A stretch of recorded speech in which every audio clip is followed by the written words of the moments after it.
I just talk to people. It's what I do.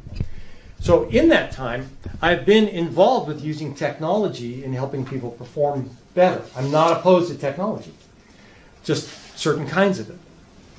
And we want to be purposeful with it. So it was back 25 years ago, I started working with brainwave biofeedback technologies and working with people with ADHD primarily, but anxiety, depression. And today I work with a more advanced kind of technology. It's called direct neurofeedback. And we work with people with head injuries. The coolest market of the technology is like retired NFL football players. Brains are starting to turn to mush. And it's one of the few technologies on the planet that can help restore brain function for people after head injuries. Works great with anxiety. Fascinating technology, but it's technology. It's valuable in the field of medicine and mental health and building buildings and all that stuff. It's all good. But we have to look at technology as it is being used in our homes in real life and make some decisions about it on purpose. So there are four things I'm going to talk about in this period of time that we have. First, we're going to lay some foundation, the foundational reasons that what we're going to use to make decisions about everything. And then we're going to look at the brain changes that have taken place because of technology in our homes. We're going to look at the emotional impact of the technology in our homes or in our pockets.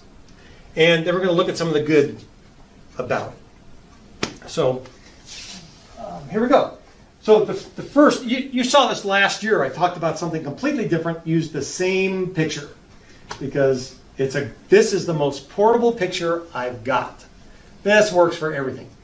So the Greek word is telos, and that's how I pronounce it. Nobody actually knows how to pronounce it because ancient Greek is a dead language. So I call it telos.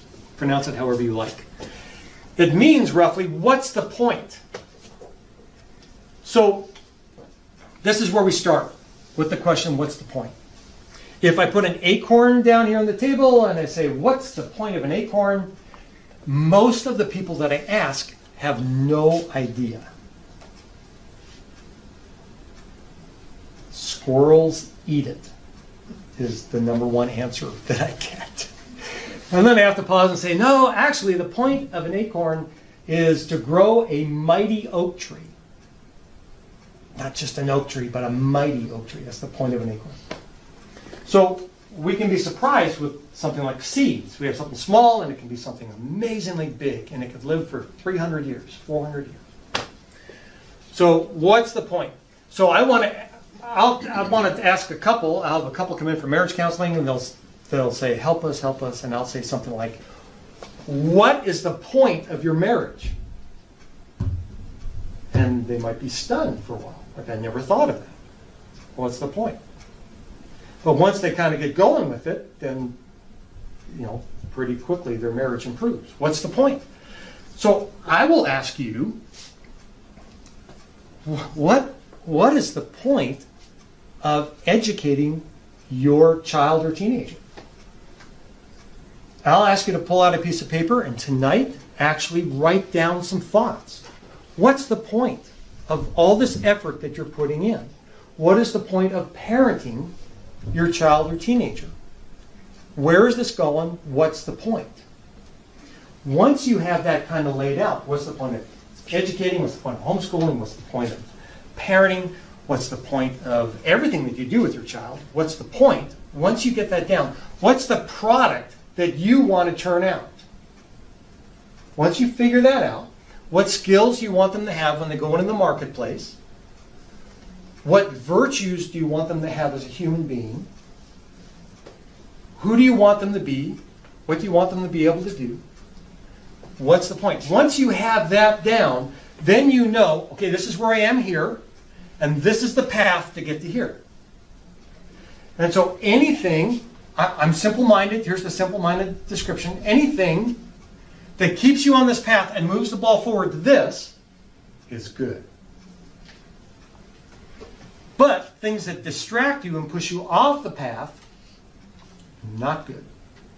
Now you can call not good 100 different things. If it takes you off the path and you get back on the path, you have wasted time. So you can just call it wasted time. But distractions that take you off the path might actually create other problems. So for example, let's talk about the word habits. In order to be more successful than you are today, at whatever it is that you do, you have to create new habits. Because the habits that you have right now have brought you to where you are in life right now. Your level of success based on your habits right now. So if you want to have a different level of success in anything that it is you do, you have to create habits that will take you to that level of success. And they're going to be different habits than you have today. Does that make sense? Everybody kind of agree with that? Susie and I are training for a half marathon. Right? And the hardest thing about training for a marathon is figuring out how to work it into every single conversation that you have until you run. So I've just done that seamlessly. And in order for us to complete the half marathon in March, as we're raising money for World Vision Clean Water Project, not because we want to. If there's something bigger than ourselves involved in this, or we would never run. So in order for us to be able to run 13 point something miles in March, we have to create new habits. Like get out the door in the morning and go run a couple miles. So we do CrossFit. Penny's great with that. And we do this other stuff that just hurts. But we have these new habits. So last Saturday we went 5 miles. This Saturday we're supposed to go 6. In the rain, in the snow, in the blizzard, we're going to go 6 miles. We create new habits in order to get to where we want to be. But listen to me, please. Habits overwhelm good intentions always. Bad habits will absolutely always overwhelm your good intentions. So part of making this a reality is you cannot allow there to be bad habits. Because bad habits will take you off track and you will not achieve your goal. That's just life. So we want to see what habits the technology that we have in our home or in our pockets are creating. And are they habits that move us toward here or move us toward someplace down here? That's what we want to know. Here's where we're at today. Here are just some fun facts to get us started today. Amazing factoids is how you're supposed to start a speech, so here we go. The average person my age, old, checks their cell phones 110 times per day. The average person in the millennial generation checks their cell phones 150 times a day. So we get between 100 and 150 times a day, depending upon your age. For me, cell phone is a tool and somewhat an entertainment device. For millennials, it's backwards.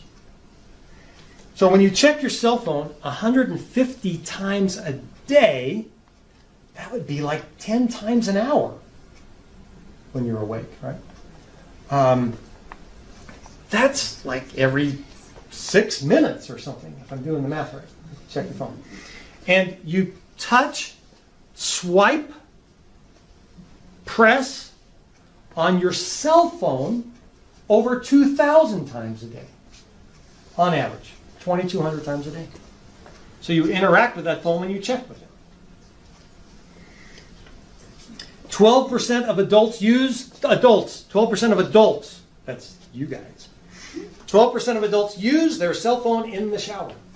61% sleep with their cell phones under their pillow or next to their pillow.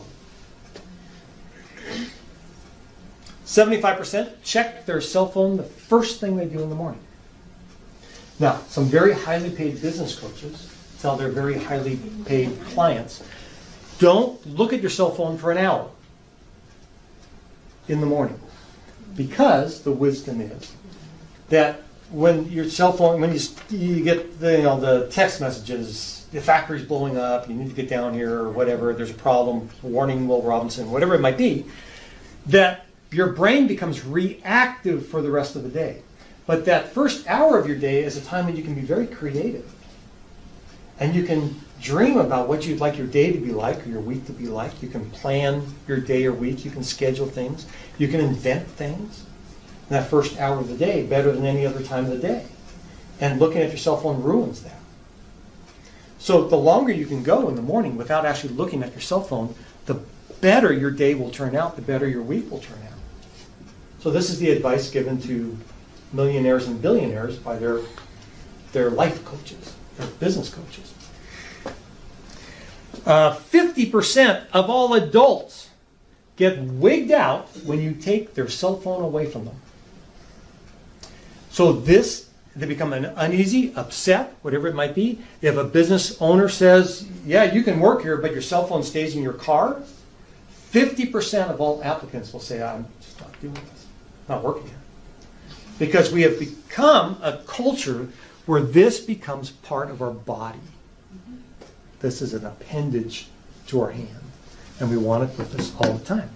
50% of teenagers self-report that they are addicted to their cell phone. They use the word addicted, and we'll talk about that.